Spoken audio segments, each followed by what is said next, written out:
Pikraba Aikogi Iramda Manipur Hariba State Asida, Kunda Minariba, Purup Singasigi Marakta, Sinkuki Zo Hariba Kangbu Asina, Lamdam Masida Irang Sagatuna, Makoina separate administration Taliba, Makoigi Oiba Tokaiba, Lengak Sason Amatamgani Haina, Demand Tauriba, Manipurgi Lengaka, Hiram Amata the Mari Tamloi Haiduna, Sikang Kanglaga Irang Horokiba Adu, Housikti, Sahi Ahum Hele. Manipur State ki oina, Kwaidagi Maru Oiba, Majority Oiba, Yellow Amadi, Lamdam Masigi Ngamkai Asibu, Ngak Selaga Lakiba, Masigi Iroinana, Lamdam Masida Kundaminariba, Purup Singasibu, Punna, Nungshina, Himinaba Bamba, Upon Magi Wakalama Sagat Liba, Miti Purupta, Makoina, Atamnana, Aranda Muwonda, Landara Kibani. Sahi Ahum Helaba, Irang Asigi, Haurak Pamdi, Mite Purupna, Scheduled Tribe, EST, Status Asi, Fangnaba, Demand Obaga, Marilainana, Manipurgi High Court na, Matamadugi, Manipurgi Langakta, Pikiba, Directives Aduna, Maram Oiraka. Kuki Singna, Atamnana, Maiti Singi Matakta,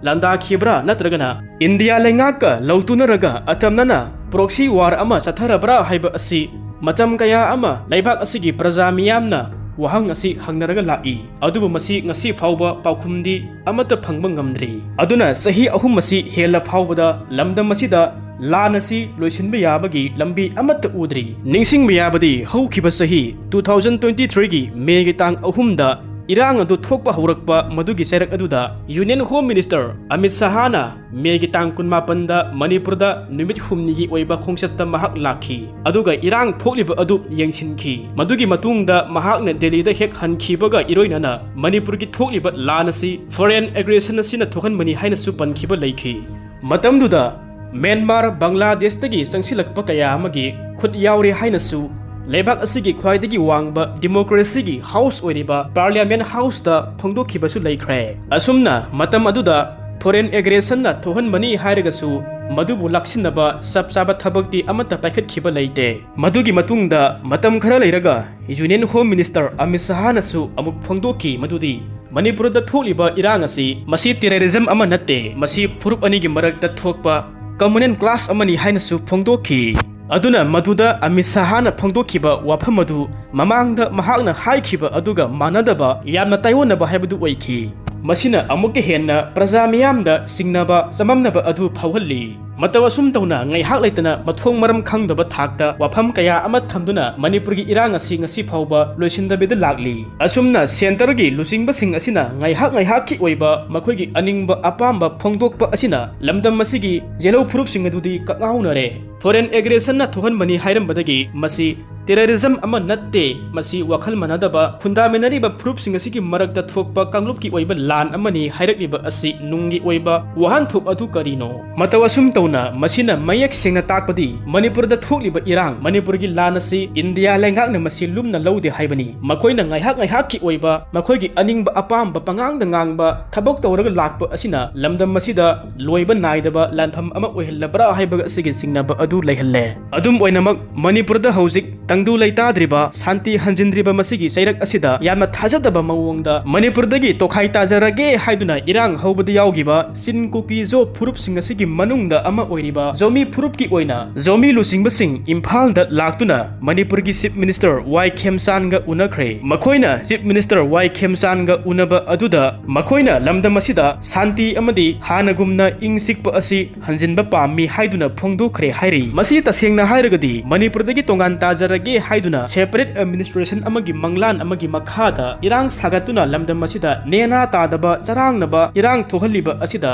Zomi gi Luchingba sing asina Imphal dat laktuna santi gi wari saba horakpa asi irang hauriba kangbu singi oinadi masi ningba kainingai oiba amani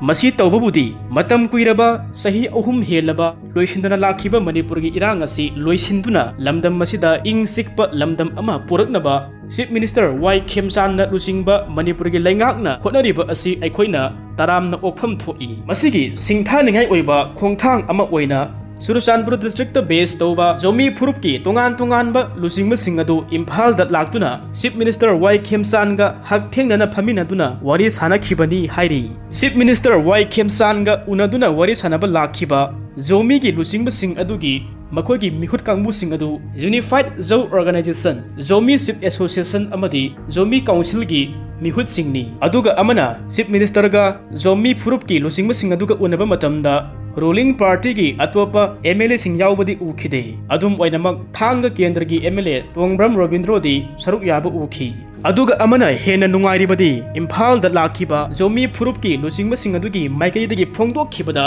hojik Chief Minister na Manipur da ing sikpa santi hanjinba masigumba lambi amada isang thona lokhatliba khongthang sing thabak thorom sing asida thagat pusu phongdok lamkhi amadi Zomi Furup sing nasu Manipur lengakna state asida tung koina ing sikpa santi asi hanjinaba kanna paikhatliba thabak thorom khudimakta macheng pangani hainasu thajaba piramkhi aduga amaksu lamdam asida khundaminariba Furup singi marakta amaga thajanaba asi puraknabagi damakta wari kaya amasu khanaki hairi aduga amaramdasu Zomi gi mihut kangbu sing aduna Chief Minister Y khemchand aiba serol ama pisiladuna Surachandpur da multi utility hall ama sabinabasu taksillamki hairi aduga madugi matungda Zomi Council Manipur gi chairman su oiriba Pumsum Naulakna phongdokhiba aduda Manipur da ing sikpa santi asi hanjanhanba adu ngamlagani haibagi thajaba leire masigi damakta lamdam asida khundaminariba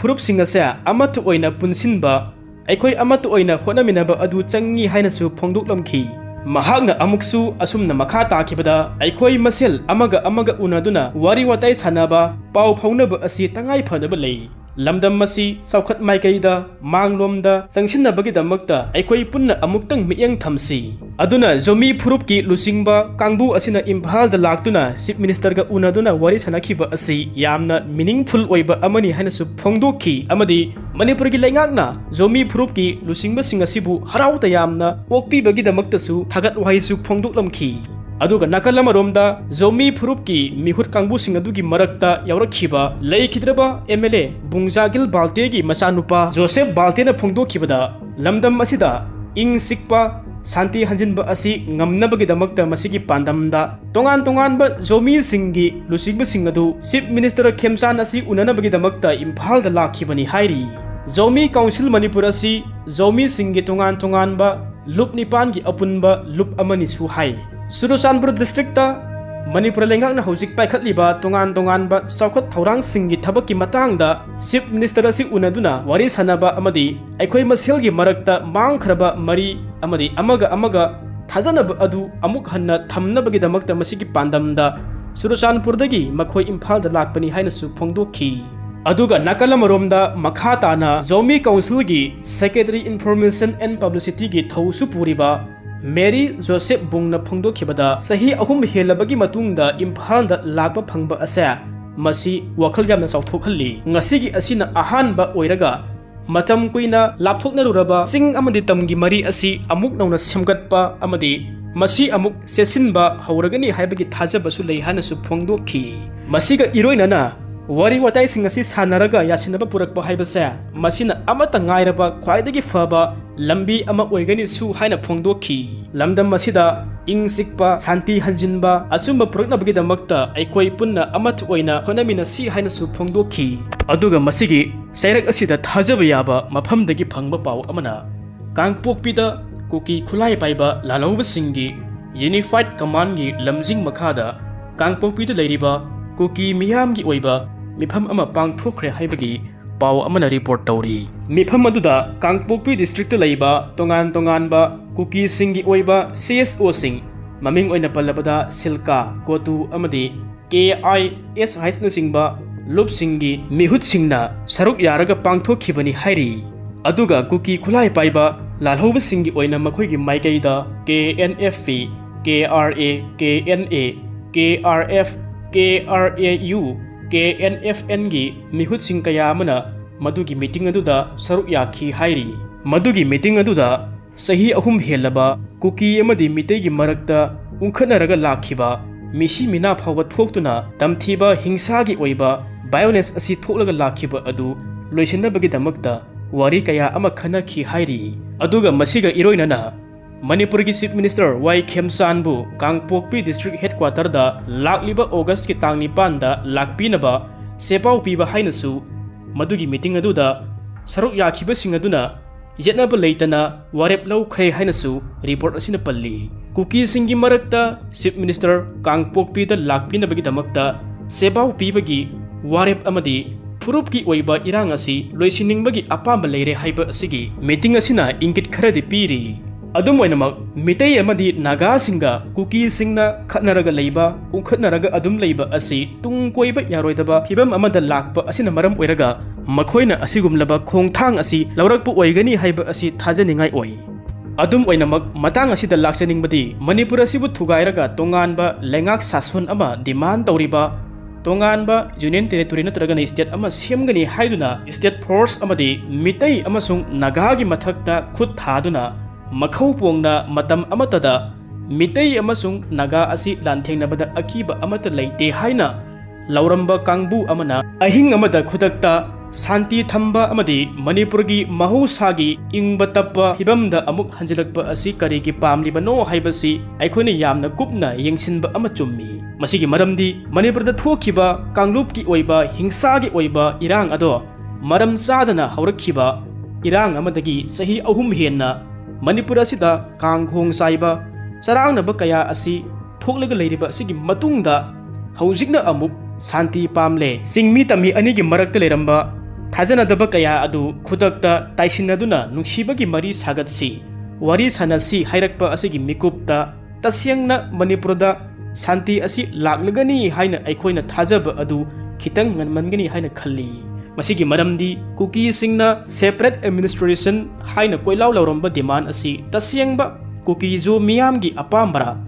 ꯅꯠꯇ꯭ꯔꯒꯅ ꯀꯅꯥꯒꯨꯝꯕꯅ ꯃꯁꯤ ꯏꯟꯁꯤꯜꯂꯒ ꯀꯨꯀꯤꯁꯤꯡ ꯑꯁꯤꯕꯨ ꯈꯨꯠꯂꯥꯏ ꯑꯣꯏꯅ ꯁꯤꯖꯤꯟꯅꯕꯗꯒꯤ ꯃꯁꯤ ꯏꯁꯨ ꯑꯃ ꯑꯣꯏꯅ ꯂꯩꯇꯕ ꯌꯥꯗꯕꯒꯤ ꯏꯁꯨ ꯑꯃ ꯁꯥꯒꯠꯄꯗ ꯁꯦꯄꯔꯦꯠ ꯑꯦꯗꯃꯤꯅꯤꯁꯇ꯭ꯔꯦꯁꯟ ꯍꯥꯏꯕ ꯗꯤꯃꯥꯟ ꯑꯁꯤ ꯊꯣꯛꯈꯤꯕ꯭ꯔꯥ ꯍꯥꯏꯕꯁꯤ ꯑꯩꯈꯣꯏꯅ ꯊꯤꯒꯠꯄ ꯑꯃ ꯆꯪꯉꯤ꯫ ꯑꯗꯨꯒ ꯃꯁꯤ ꯀꯔꯤꯒꯨꯝꯕ ꯀꯨꯀꯤ ꯃꯤꯌꯥꯝꯒꯤ ꯑꯣꯏꯕ ꯑꯄꯥꯝꯕꯗ ꯑꯅꯤꯡꯕꯗ ꯃꯁꯤꯒꯤ ꯗꯤꯃꯥꯟ ꯑꯁꯤ ꯑꯣꯏꯔꯝꯕ ꯇꯥꯔꯒꯗꯤ ꯀꯔꯝꯕ ꯇꯥꯝꯗ ꯀꯔꯝꯕ ꯊꯤꯝꯗ ꯃꯈꯣꯏꯅ ꯍꯧꯖꯤꯛ ꯁꯥꯟꯇꯤ ꯄꯥꯝꯂꯦ, ꯍꯥꯟꯅꯒꯤ ꯐꯤꯕꯝꯗ ꯍꯟꯖꯤꯟꯕ ꯑꯁꯤ ꯄꯥꯝꯂꯦ ꯍꯥꯏꯔꯛꯏꯕꯅꯣ? ꯃꯁꯤꯒꯤ ꯃꯔꯨꯝꯗ ꯀꯔꯤ ꯑꯦꯖꯦꯟꯗꯥ ꯂꯩꯕ ꯌꯥꯠꯅꯣ? ꯑꯗꯨꯒ ꯃꯁꯤ ꯅꯠꯇ꯭ꯔꯗꯨꯅ ꯁꯦꯟꯇꯔ ꯁ꯭ꯇꯦꯠ ꯑꯃꯗꯤ ꯀꯨꯀꯤꯁꯤꯡꯒꯤ ꯃꯔꯛꯇ ꯁꯦꯄꯔꯦꯠ ꯑꯦꯗꯃꯤꯅꯤꯁꯇ꯭ꯔꯦꯁꯟꯒꯤ ꯗꯤꯃꯥꯟꯒꯤ ꯃꯇꯥꯡꯗ ꯃꯅꯨꯡꯗ ꯇꯣꯉꯥꯟꯕ ꯌꯥꯁꯤꯟꯅꯕ ꯋꯥꯐꯝ ꯑꯃ ꯄꯨꯔꯛꯄꯗꯒꯤ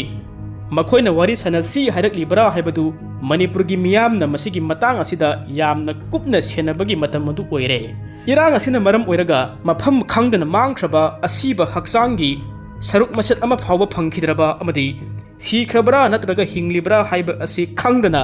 ꯃꯌꯨꯝꯗ ꯍꯜꯂꯛꯈꯤꯗ꯭ꯔꯕ ꯀꯌꯥ ꯑꯃꯒꯤ ꯏꯃꯨꯡ ꯃꯅꯨꯡꯅ ꯁꯥꯟꯇꯤ ꯊꯝꯅꯕ ꯊꯧꯔꯥꯡ ꯑꯁꯤꯗ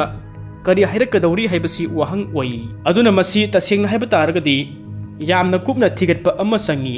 7-10 ꯊꯣꯛꯅ ꯅꯩꯅꯕ ꯆꯨꯝꯃꯤ꯫ ꯃꯔꯝ ꯁꯨꯡꯆꯥ ꯆꯥꯗꯅ ꯍꯧꯔꯛꯈꯤꯕ ꯏꯔꯥꯡ ꯑꯁꯤꯒꯤ ꯂꯥꯟ ꯑꯁꯤꯒꯤ ꯋꯥꯔꯣꯏꯁꯤꯟ ꯑꯁꯤ ꯄꯨꯔꯛꯄ ꯃꯇꯝꯗꯁꯨ